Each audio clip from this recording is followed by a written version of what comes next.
Bienvenue sur Work in Process, le podcast dédié aux entrepreneurs qui veulent bosser moins mais mieux en ayant une croissance pérenne. Alors, si vous voulez allier croissance et sérénité, performance et flexibilité, abonnez-vous. Ce podcast va devenir votre outil préféré. Je suis Marine Aubaré, business designer. Ma passion ? Décortiquer vos problèmes et vous proposer des solutions innovantes et performantes. Bienvenue dans l'aventure. Bonjour à tous et bienvenue dans un nouvel épisode invité de Work in Process.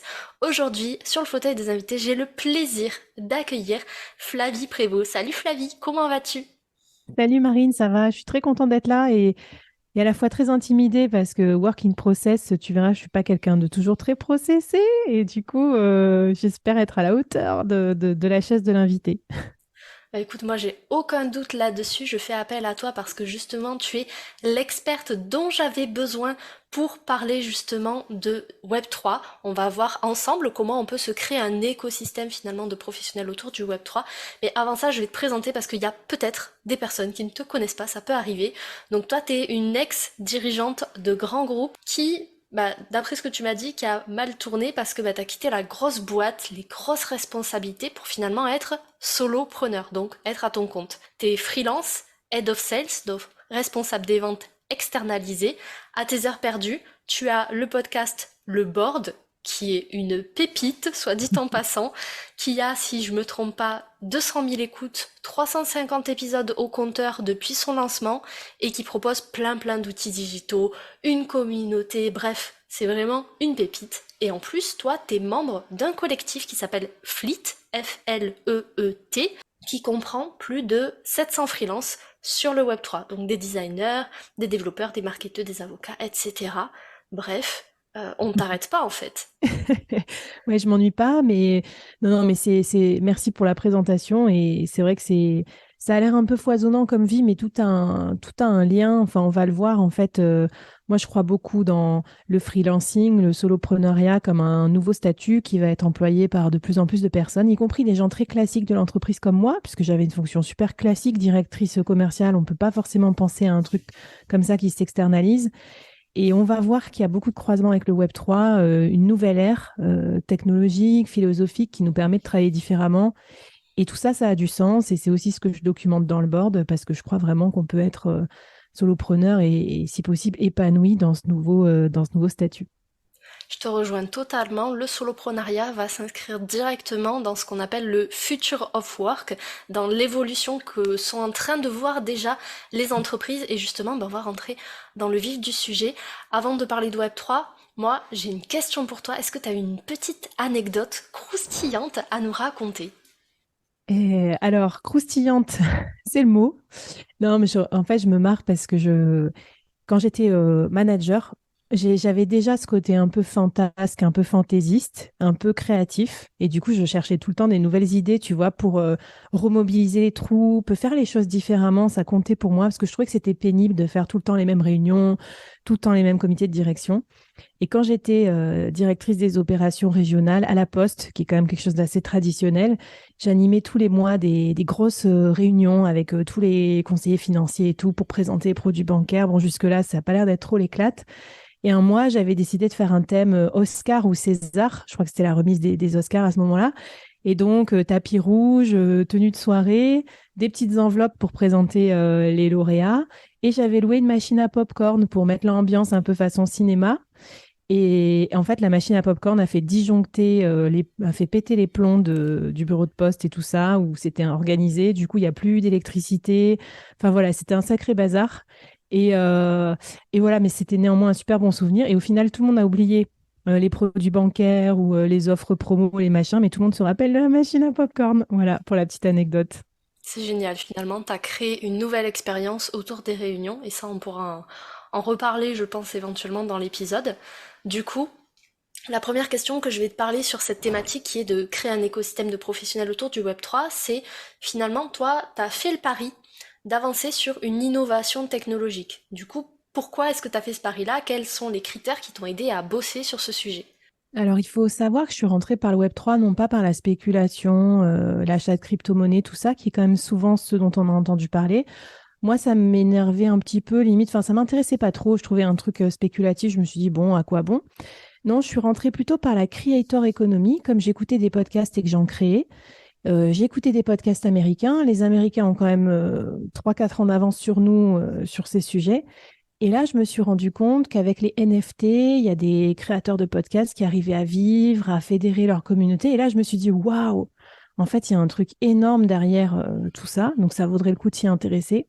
Et puis après, le deuxième déclic, toujours en écoutant un podcast, j'entends qu'il n'y a que 7% de femmes dans cette nouvelle ère technologique, que tous les hommes qui étaient avant des dirigeants du Web 2, Google, tout ça, sont partis dans cette nouvelle ère, en train de créer des startups et tout. Et donc là, je me dis, c'est pas possible, faut pas laisser ça encore arriver. C'est-à-dire qu'en fait, il y a toujours ce gap ce gender gap entre les hommes et les femmes, et ça continue, ça s'aggrave en fait dans la tech.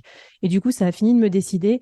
Je me suis dit, écoute, tu es au début de ton aventure de freelance, tu peux bien faire ce que tu veux. J'y suis allée, je me suis formée grâce à ce collectif Fleet.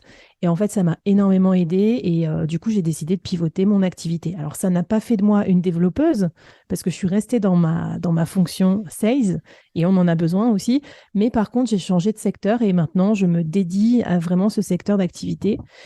Et puis enfin, je pense que je voyais bien, moi, quand j'en parlais en comité de direction, les gens étaient quand même perplexes. Et du coup, le fait qu'il y ait beaucoup de vingtenaires qui parlent avec des mots qu'on ne comprend pas, que de trucs de spéculation, moi, j'ai senti qu'il y avait un gros besoin sur le B2B. Et donc, j'utilise vraiment ma casquette d'avant, d'avoir été quelqu'un de normal dans un environnement corporate, avec des responsabilités, pour expliquer ce que c'est aussi que le Web3, comment ça peut changer nos façons de travailler, la gouvernance dans l'entreprise. Et je pense que peut-être que ça rassure les gens de se dire que voilà, je suis pas née de la dernière pluie, j'avais des grosses responsabilités managériales et tout, et je peux les aider à comprendre, à faire le pont entre l'entreprise traditionnelle et le Web3. Donc tout ça, ça m'a motivée et je suis très contente de toutes mes découvertes chemin faisant. Et du coup, je rebondis un petit peu, donc on parle de collectif, mais pourquoi finalement se lancer dans un collectif plutôt que dans une start-up par exemple ou un autre mode de partenariat? Alors écoute, on va rendre à César ce qui est à César, mais déjà, donc l'idée du collectif,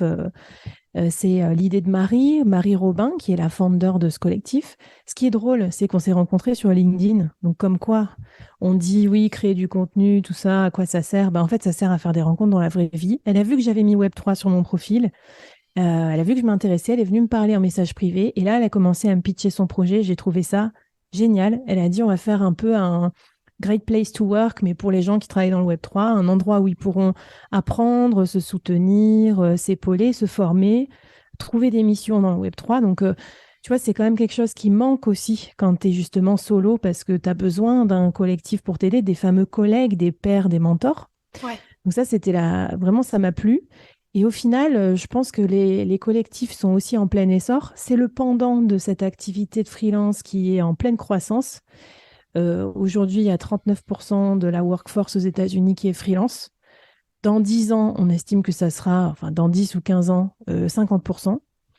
Donc, si tout le monde est freelance, ça veut quand même dire qu'il faut d'autres formes d'entreprise. Ça s'appelle les collectifs, vraisemblablement, bah, pour aider les freelances à s'organiser, à se former, à retrouver des collègues, à retrouver, que sais-je moi, des avantages sociaux, ce genre de choses. En fait, le besoin de sociabilisation, il n'a pas disparu parce qu'on a changé de statut.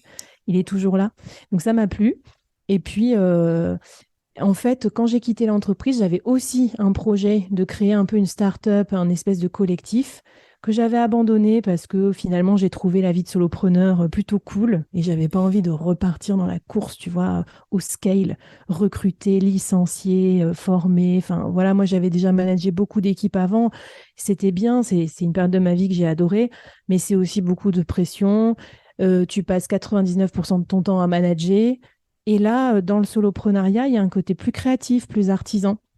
Donc pour moi, le collectif, c'est parfait. C'est les bons côtés de l'entreprise, le vivre ensemble, le faire ensemble, et en même temps le bon côté de l'individu, quoi. C'est-à-dire, en gros, si j'ai envie de faire ce que je veux, ben, je fais ce que je veux. En fait, tu vois, je rends de compte à personne. Je rendais compte que pour les bons côtés, je me mets en collectif quand j'ai envie. Et si c'est trop pour moi, si j'ai d'autres chats à fouetter, si j'ai envie de prendre des vacances ou quoi, ben, je peux me mettre un petit peu plus en mode passager. Et ça, c'est une façon de fonctionner, je trouve, qui est hyper bien et qu'on n'autorise pas en entreprise parce que Enfin, bon, pardon, après, je vais te laisser parler, mais je trouve ça un peu dommage. Tu vois, quand tu es en CDI, c'est genre, tu es tout le temps là, quoi. Tu es tout le temps la propriété de l'entreprise. Alors que pourtant, on sait très bien on a des charges de travail plus élevées par moment ou moins élevées que d'autres, mais non, faut faire semblant qu'on doit tous travailler 35 heures par semaine tout le temps. Eh bien, la vie en collectif, c'est pas pareil. On se crée des projets, on s'emballe quand on a envie, on se met un peu plus off quand on a besoin de se reposer. Et moi, ça me correspond très bien, ce côté sprint, repos, sprint, repos. C'est moins linéaire que ma vie d'avant et ça me plaît bien. J'aime beaucoup ce que tu dis, c'est pour ça que je te laissais parler parce que je me retrouve énormément dans ce que tu partages. Et effectivement, quand on est indépendant, quand on est solopreneur, finalement, on vit beaucoup plus par rapport à nos cycles biologiques aussi. C'est-à-dire que bah, il y a des moments, t'es fatigué. Donc si t'es fatigué, logiquement, t'es moins productif. Et à contrario, il y a des moments où t'es beaucoup plus productif. Et je te rejoins sur un autre point aussi, c'est que dans 10 ou 15 ans, effectivement, les entreprises comme on les connaît à l'heure actuelle, c'est-à-dire la PME classique, elles vont complètement changer. Dans le sens où, dans 10-15 ans, les générations de mes parents, de nos parents, seront probablement à la retraite. Alors on va pas parler de politique, rassurez-vous, mais du coup, qui seront les actifs? Les actifs, ça sera notre génération, à Flavie et moi, et peut-être à vous qui écoutez, ça sera aussi les générations qui actuellement font des études. Et ces générations-là, elles ont grandi dans un écosystème où il y a beaucoup plus de liberté, il y a beaucoup plus de sens, et surtout, il y a du choix. Donc comment les entreprises finalement vont attirer et retenir les meilleurs talents? Ben, en transformant finalement leur mode de fonctionnement, leur organisation, en transformant aussi l'expérience qu'ils proposent, parce qu'il y a assez peu de PME qui proposent une vraie expérience collaborateur, et ça, il faut en parler. Et Ouais. du coup, en incluant les solopreneurs, les freelances dans ces évolutions finalement professionnelles, on est en train de construire l'entreprise de demain. Qu'est-ce que t'en penses? Ben oui, tout à fait. Et puis moi, ce que je veux dire, c'est que le Web3, nous donne plein d'idées dans la gouvernance, dans la transformation du travail. Après, on n'est pas obligé d'être 100% Web3. On peut utiliser ces idées et les faire avec les outils dont on dispose. Et en fait, c'est plutôt une philosophie que des outils, en fait, le Web3. Notamment, la philosophie, c'est la transparence, faire en sorte de ne pas cacher les choses aux gens. Ça, je pense que c'est quand même actuel et ça va durer. Ça va même Oui. s'intensifier parce qu'aujourd'hui, les gens veulent même plus bosser pour des boîtes qui polluent la planète et tout. Donc, on peut plus cacher les choses sous le tapis. C'est la décentralisation, le fait de responsabiliser chacun. Il y avait déjà ça dans les entreprises, mais là, on voit que c'est encore plus important. Les gens, maintenant, ils veulent de l'equity, ils veulent être rémunérés pour leurs efforts, ils veulent pas juste un salaire ou juste une fiche de poste. Et puis, c'est les communautés, c'est-à-dire on veut être reconnu pour qui on est dans notre spécificité. On ne veut pas être juste un numéro. Donc, il y a des communautés très précises à plein d'endroits dans le monde. Et en fait, des fois, on a plus de points en commun avec quelqu'un qui fait partie de notre communauté, même s'il est à l'autre bout du monde et que c'est un pseudo sur Discord, que quelqu'un qui est dans le bureau à côté de nous, dans l'open space. Et en fait, bon, on se voit tous les jours, mais on n'a pas grand-chose à se dire. Donc, on fait quand même société, on fait quand même collectif, même si c'est parfois en ligne. Donc, tu vois, ça, à mon avis, c'est des tendances, c'est les méga trends là, du futur du travail, on ne peut pas les nier. Ouais. Et donc, que vous aimiez le Web3 ou non, je ne suis pas forcément là pour vous obliger à faire des NFT. Ça pourra vous aider de vous lancer, mais ben, ces trends, en tout cas, elles sont là pour durer et on va les avoir de plein fouet quand on est dirigeant en PME notamment. C'est exactement ça. En fait, les changements sont déjà en train de s'opérer. Se dire le future of work, c'est dans 10, 15, 20 ans. Alors oui, il y aura encore des évolutions d'ici là, mais les évolutions, elles sont arrivées, j'ai envie de dire, un petit peu par ou grâce au Covid, parce qu'on s'est aperçu qu'en fait, on pouvait travailler de chez soi ou d'ailleurs que de son bureau classique. On s'est aperçu qu'on pouvait travailler autrement, qu'il n'y avait pas que le travail dans la vie, on pouvait aussi profiter de sa famille, de ses loisirs, faire du sport ou juste faire la sieste. Et en fait, bah, les gens maintenant, ils ont envie d'avoir un travail qui alimente leur vie, et pas Mm. l'inverse. Et alors, bon, moi, je suis quand même très travaillomane, donc j'adore travailler et je travaille beaucoup, même en tant que solopreneur. En fait, j'ai pas forcément réduit ma charge, mais donc c'est un peu un contre-exemple. Mais en fait, ce que je veux dire aussi, c'est que des fois, ces innovations, elles sont pratiques pour plein de boîtes. Par exemple, je prends l'histoire du freelancing. Moi, maintenant, je suis fractional head of sales, donc tu peux me prendre par petits bouts. Donc, en gros, je vais faire, tu vois, un jour ou deux par semaine pour une PME. Bah, en fait, c'est tellement pratique par rapport à recruter quelqu'un en CDI. Tu cherches à recruter un senior, ça va te coûter trop cher. Tu vas me payer plein pot parce que moi, j'ai 14 ans d'expérience. Je gagnais très bien ma vie, j'ai fait des super boîtes. Ensuite, je ne vais pas vouloir venir dans ta PME parce que pourquoi j'irais dans une PME alors que j'ai managé 600 personnes dans une marque mondialement connue. Et enfin, pourquoi je ferais ça tous les jours en fait, alors que j'ai mes podcasts, j'ai d'autres trucs à faire et tout. Donc tu vois, là, c'est vraiment parfait et pour l'entreprise et pour moi, parce que moi, je peux faire ça 1 ou 2 jours par semaine. J'ai du temps à côté pour faire mes autres missions qui me rendent meilleure en plus en tant qu'head of sales. Et la boîte classique, elle profite de mon expérience. Je suis là pour gérer les problèmes quand il y en a, pour manager les gens, plutôt qu'un junior. Franchement, c'est cool. Il faut pas se dire que toutes les nouveautés, c'est que des mauvaises choses ou c'est que, je sais pas, une façon de travailler qu'on comprend pas. Voilà. Donc moi, je porte un regard assez bienveillant, c'est vrai, sur l'innovation et sur le Web3. Mais voilà, c'est pour rassurer peut-être les sceptiques qui nous écoutent. Je dis pas que tout est angélique. J'oblige pas les gens à faire 100%, mais il y a quand même des choses assez pragmatiques dans ces nouvelles façons de bosser qui sont intéressantes à explorer, quoi. Tout à fait. Et moi, j'applique la même méthode que toi, c'est-à-dire que je suis aussi COO, donc directrice des opérations à temps partagé. Et comme tu le disais, d'un point de vue purement pragmatique, c'est beaucoup moins cher finalement de prendre quelqu'un qui est à temps partagé 1, 2, 3 jours par semaine, plutôt que d'avoir un temps plein qui, bah, comme tu disais, fait du présentéisme, à faire 35 heures, à bouger la souris, puisqu'on est en télétravail, à bouger la souris pour dire voilà, je suis actif sur mon ordinateur. Tandis que là, ben, en fait, en termes de gestion des ressources, gestion des coûts, ben, c'est beaucoup plus optimisé et du coup, c'est plus intéressant même pour l'entreprise. Je reviens sur le collectif Flick parce que c'est aussi pour ça que je t'ai fait venir.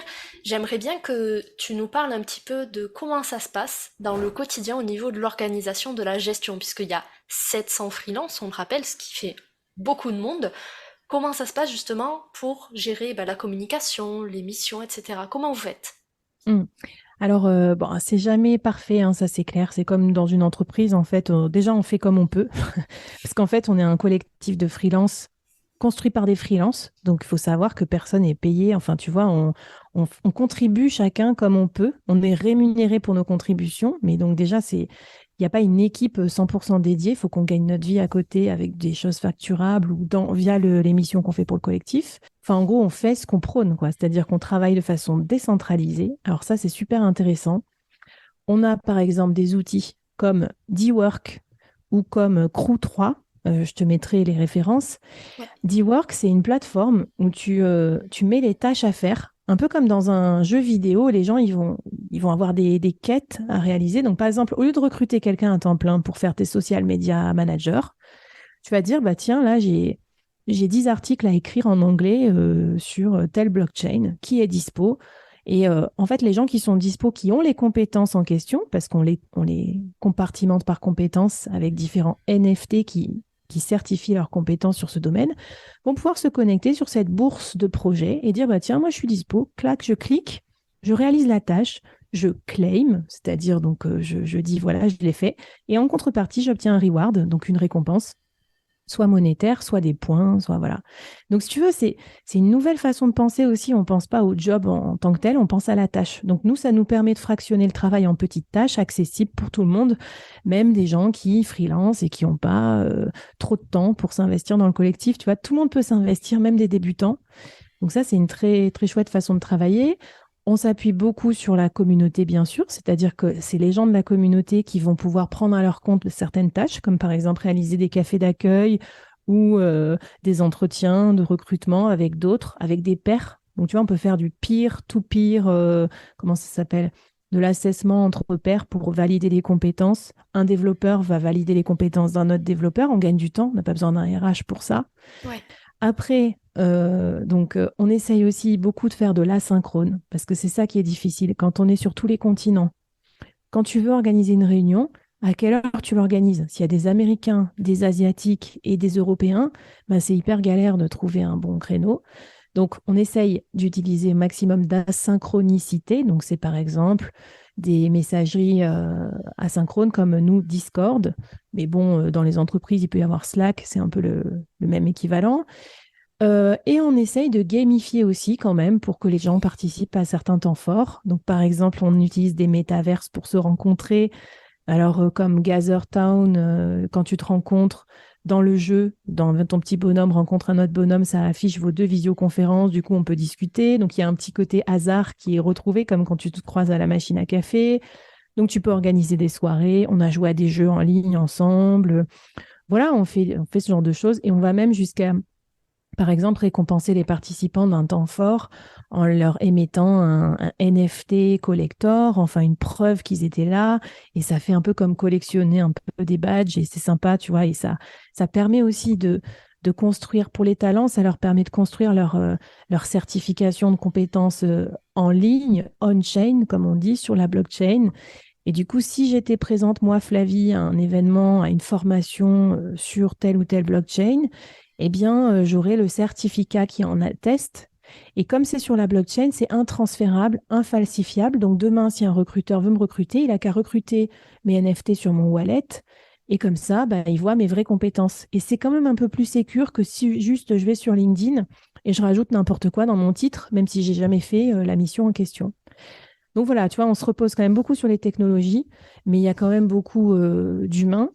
Et, euh, et notre propos de départ, c'est une tendance forte du marketing, c'est community-led growth, c'est-à-dire qu'en gros, on n'a pas construit d'abord un produit, on a construit d'abord une communauté. Et en fait, on ne sait même pas ce qu'on va créer comme produit. Tu vois, on essaye de faire plusieurs choses. On gagne un peu d'argent en plaçant les talents, on gagne un peu d'argent en vendant des médias ou du sponsoring, mais qui sait ce qu'on va faire demain? Nous, notre certitude, c'est que d'abord, on a construit notre communauté et qu'elle a de la valeur. C'est des gens talentueux, rares, pénuriques. Et par contre, on verra ce qu'on fera après. Et tu vois, c'est l'inverse d'une startup qui, avant, aurait fait d'abord un produit et après se serait soucié de qui pourra l'acheter. Bah, nous, on fait l'inverse. Petite précision pour les personnes qui ont eu l'impression qu'on était dans un jeu vidéo, quand Flavie a expliqué le fonctionnement, la gestion du quotidien dans le collectif Fleet. Alors effectivement, c'est très très gamifié, mais il faut savoir que c'est très sérieux aussi. On reste dans un univers business. Ça, c'était important que je le rappelle.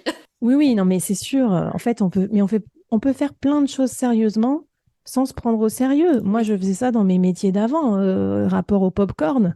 Mais en fait, parce que les gens, ils apprennent plus en rigolant, en apprenant des compétences. Les jeux vidéo, ça a été prouvé scientifiquement que si les gens sont aussi attachés, c'est parce que ça développe la motivation intrinsèque.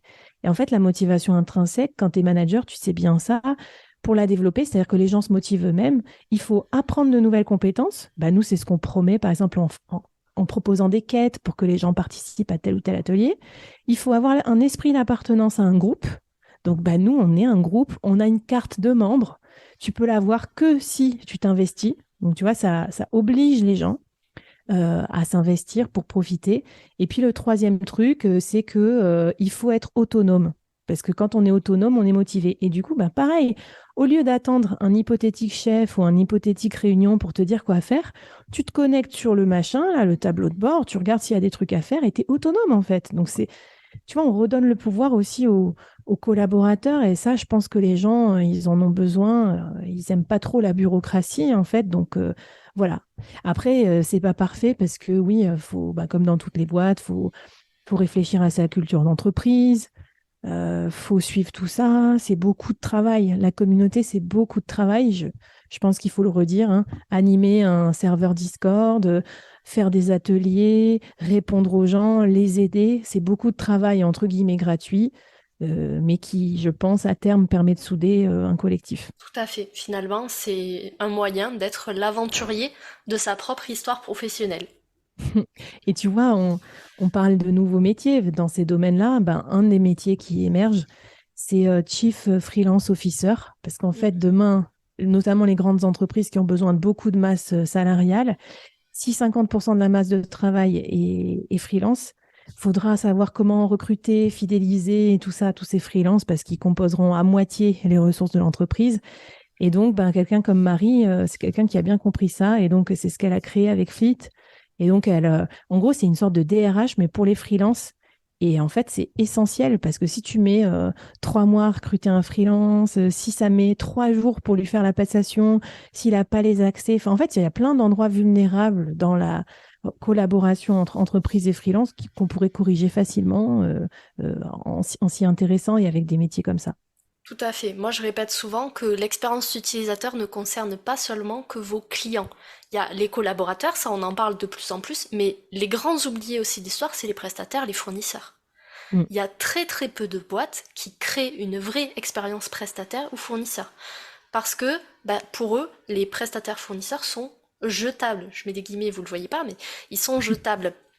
Et du coup, l'avenir des entreprises fait que la tendance va se renverser. C'est-à-dire que les prestataires vont avoir le choix et c'est les entreprises qui vont devoir attirer aussi à eux les prestataires et montrer qu'ils sont des bons employeurs, des bons clients finalement, puisque ça marche dans les deux sens. La prochaine question que je veux te poser, Flavie, c'est au niveau des IA, des intelligences artificielles. On les voit Mm. partout sur les réseaux sociaux, on les voit sur le web, et du coup, je voulais avoir ton avis. Qu'est-ce que tu penses, toi, de la notion de professionnel, freelance ou pas, augmenté? Alors, je trouve que c'est évidemment, on ne peut pas passer à côté. Enfin, là, moi, je suis en train d'expérimenter, je pense, comme tout le monde. On voit qu'il y a plein de cas d'usage possibles. J'ai même vu que les entreprises avaient déjà commencé à intégrer ça dans leur masse salariale, à licencier et tout ça en vue d'eux. Donc, de toute façon, enfin, en gros, c'est une évolution, même si on est contre, il faut s'y intéresser parce que ça peut avoir quand même des impacts importants. Du coup, moi, je pense qu'il faut l'intégrer dans sa pratique, mais c'est pas évident. Tu vois, on a besoin aussi de gens comme toi, des fois, pour le faire, parce que je vois bien, quand j'étais dirigeante, c'était pareil. Quand je suis solopreneur, maintenant, c'est pareil. Souvent, on fait les choses sans réfléchir. On est toujours dans la course après le temps. Et donc, on fait ce qu'on a toujours fait parce que ça va plus vite que de faire autrement. Alors qu'il faudrait cramer une journée, se poser, écrire ses process, regarder dans ses process où est-ce qu'on a des viviers de productivité, c'est-à-dire des choses qui pourraient être faites par une IA, par exemple. Il y en a plein. L'IA, pour moi qui fais du podcast, elle pourrait me monter des podcasts ou des vidéos plus vite que ce que je fais moi, hein. Donc en fait, il ne faut pas penser que ChatGPT. Il y a aussi Oui, plein d'IA possibles. Et donc voilà, sacrifier ce temps-là maintenant tout de suite pour repenser son process, je pense voilà, là tu peux nous aider, des gens comme toi, pour aussi l'intégrer en fait dans ces process. Du coup, je pense qu'il y aura aussi besoin de choses plus incarnées en contrepartie, parce que du coup, écrire des emails, bon, ça pourrait être écrit par une IA. Aujourd'hui, on peut répondre à ses clients ou à ses collaborateurs avec une IA, hein. Donc, tout à elle fait. reconnaît très bien le ton de ta voix, elle peut tout refaire comme toi, elle analyse tes mails. Donc voilà. Par contre, un séminaire de team building, ça, c'est vraiment le manager qui peut le faire. Par contre, un média incarné comme un podcast ou une vidéo, même si ça prend plus de temps, même si, voilà, c'est inimitable par une IA. Donc, moi, j'inciterai aussi du coup les dirigeants à prendre plus la parole, à incarner toujours plus leur message. Qu'est-ce que je peux dire d'autre? Alors, j'ai vu un truc aussi intéressant. Évidemment, tout ce qui va être hyper expert est encore très mal couvert par l'IA, tout simplement parce qu'il y a moins de documents disponibles sur Internet. L'autre fois, moi, je rédige une newsletter à destination des dirigeants pour vulgariser le Web3. Un article par jour, très très short, mais très précis, comme par exemple, je suis une PME, qu'est-ce que je peux faire en Web3? Ou alors, je travaille dans l'hôtellerie-restauration, quels sont les cas d'usage?